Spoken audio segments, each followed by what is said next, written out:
Bismillahirrahmanirrahim. Assalamualaikum everyone. I am Sumaira Wasim in my channel Chemistry. अपनी पहली video में मैंने क्लास 9th की केमिस्ट्री में से यूनिट नंबर 1 के फर्स्ट टॉपिक को एक्सप्लेन किया था। आज मैं तमाम स्टूडेंट्स के लिए यूनिट नंबर 1 के सेकंड टॉपिक को एक्सप्लेन करूंगी। आई होप कि आप सबको पसंद भी आएगा और समझ में भी आ जाएगा। आज के टॉपिक में हमारे पास हैं बेसिक डेफिनेशंस ऑफ केमिस्ट्री। तो आज का हमारा टास्क है कि what is matter, what is substance, what is mixture, what are the physical and chemical properties.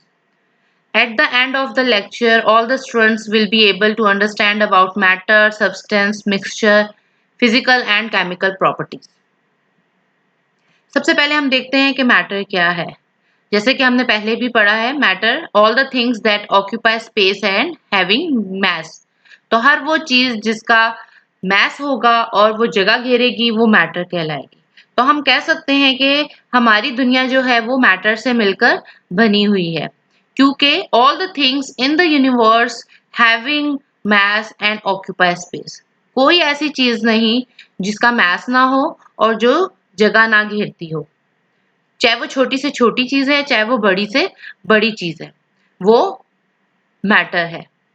अब हम आगे देखते हैं कि कितनी स्टेट्स हैं मैटर की 4 स्टेट्स हैं। पहली है सॉलिड, फिर liquid, gas and plasma. Solid हमारे पास वो तमाम चीजें जो कि हार्ड होती हैं, जिनका फिक्स्ड शेप और फिक्स्ड वॉल्यूम होगा, वो हमारे पास सॉलिड कहलाएंगी।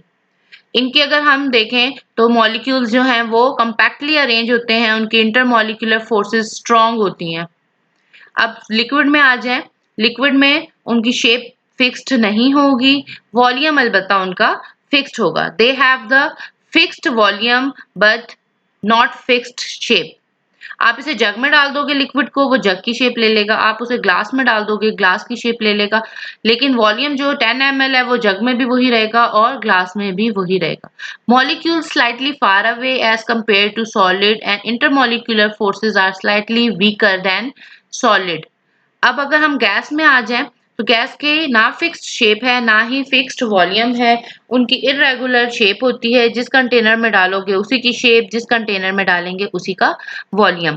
और मॉलिक्यूल्स जो हैं वो very far away from each other, एक दूसरे से काफी दूर होंगे और इंटरमॉलिक्यूलर फोर्सेस सॉलिड और लिक्विड की निस्बत वीक होंगी। प्लाज्मा में हमारे पास ionized state are known as plasma. जो एलिमेंट्स और कंपाउंड्स हैं वो जो आयोनाइज्ड फॉर्म में होंगे वो प्लाज्मा कहलाएंगे। हम देख लेते हैं कि मैटर किन किन फॉर्म्स में किन किन टाइप्स का है। प्योर है और इम्प्योर है। प्योर अगर होगा, प्योर उसमें एलिमेंट आ जाएगा और कंपाउंड आ जाएंगे। और अगर इम्प्योर होगा तो वो मिक्सचर कहलाएगा। और मिक्सचर में 2 तरह के मिक्सचर बनेंगे, एक होगा होमोजेनस और हेट्रोजेनस। सबसे पहले हम सब्सटेंस को देख लेते हैं, जो कि प्योर फॉर्म ऑफ मैटर है, यानी pure form of matter is known as substance. Pure form में हमारे पास एलिमेंट्स भी आ जाते हैं और कंपाउंड्स भी आ जाते हैं। एलिमेंट्स में तमाम एटम्स एक ही तरह के होंगे, कंपाउंड्स में तमाम मॉलिक्यूल्स एक ही तरह के होंगे। जैसे कि हमारे पास गोल्ड को देख लेते हैं, तो गोल्ड में अगर आप कोई भी बार उठा लें इस गोल्ड की, तो इसमें तमाम एटम्स जो हैं वो गोल्ड के ही होंगे। उनकी कंपोजिशन भी सेम होगी और उनकी प्रॉपर्टीज भी सेम होंगी। अब शुगर में आ जाएं तो शुगर में आप कहीं से भी शुगर के मॉलिक्यूल्स ले आए, वो सेम प्रॉपर्टीज और सेम कंपोजिशन के होंगे। इसी तरह हम कंपाउंड्स में देखते हैं कि मॉलिक्यूल सेम है, उनकी प्रॉपर्टीज सेम है, उनकी कंपोजिशन सेम है। इसी तरह एलिमेंट्स में हम देखेंगे कि उनमें तमाम एटम्स एक ही तरह के होंगे, तो जाहिर बात है उनकी प्रॉपर्टीज भी फिर सेम ही होंगी। तो all the pure form of matter is known as substance. अब मिक्सचर पे आ जाए, मिक्सचर की बात करते हैं तो impure form of matter is called mixture. इसमें आप क्या करते हो, 2 या 2 से ज्यादा डिफरेंट टाइप्स के आप कंपोनेंट्स लेंगे और उनको जब आपस में मिक्स कर देंगे तो वो कहलाएंगे, फिजिकली मिक्स करेंगे आप, केमिकली फिक्स मिक्स नहीं करेंगे, केमिकल रिएक्शंस नहीं करवाना, फिजिकली उन्हें मिक्स करेंगे तो वो मिक्सचर बन जाएगा। मिक्सचर में बी ऑफ 2 टाइप्स, हेट्रोजीनस जैसे कि नाम से पता चल रहा है डिफरेंट, और होमोजेनस मतलब सेम। जिसमें सेम कंपोजिशन होगी वो होमोजेनस, और हेट्रोजेनस जिसमें डिफरेंट कंपोजिशन होगी। अब डिफरेंट कंपोजिशन और सेम कंपोजिशन को समझने के लिए हम एग्जांपल देख लेते हैं। हमारे पास दो बनते हैं मिक्सचर, एक है सैंड का वाटर में और एक है हमारे पास शुगर का वाटर में। सैंड और वाटर को जब आप मिक्स करते हो तो हमारे पास ये मिक्सचर तैयार हो जाता है, जिसको आप थॉरली मिक्स करोगे, लेकिन थोड़ी देर के बाद क्या होगा, सैंड सेटल डाउन हो जाएगी नीचे। अब अगर आप उसका ऊपर से मिक्सचर लेते हो तो उसमें कंपोजिशन डिफरेंट, नीचे से मिक्सचर लोगे तो composition different. This is known as heterogeneous mixture, जिसमें कंपोजिशन थ्रू आउट सेम नहीं होगी, वो हेट्रोजीनस मिक्सचर होगा। शुगर को अगर वाटर में मिक्स करते हैं, ये थॉरली मिक्स कर लें आप, इसको मिक्स करने के बाद आप इसकी कहीं से भी सिप लें, कहीं से भी 1 स्पून ऑफ सोल्यूशन उठाएं, यहाँ से मिक्सचर ले इसका, तो आप देखोगे कि उसमें सेम टेस्ट होगा। इसका मतलब है शुगर जो है वो इक्वली मिक्स हो गई है, उसकी कंसंट्रेशन अपर लेयर में भी वही है और लोअर लेयर में भी वही है, होमोजेनस मिक्सचर रेडी हो गया। ये थे हमारे पास heterogeneous mixture and homogeneous mixture. Heterogeneous mixture में डिफरेंट कंपोजिशन डिफरेंट लेयर्स में, और होमोजेनस मिक्सचर में सेम कंपोजिशन, कहीं से भी आप उसके कंपोनेंट को उठा लेंगे तो आपको वो सेम कंसंट्रेशन मिलेगी कंपोनेंट्स की। नेक्स्ट लास्ट टू टॉपिक्स हमारे पास हैं physical properties and chemical properties.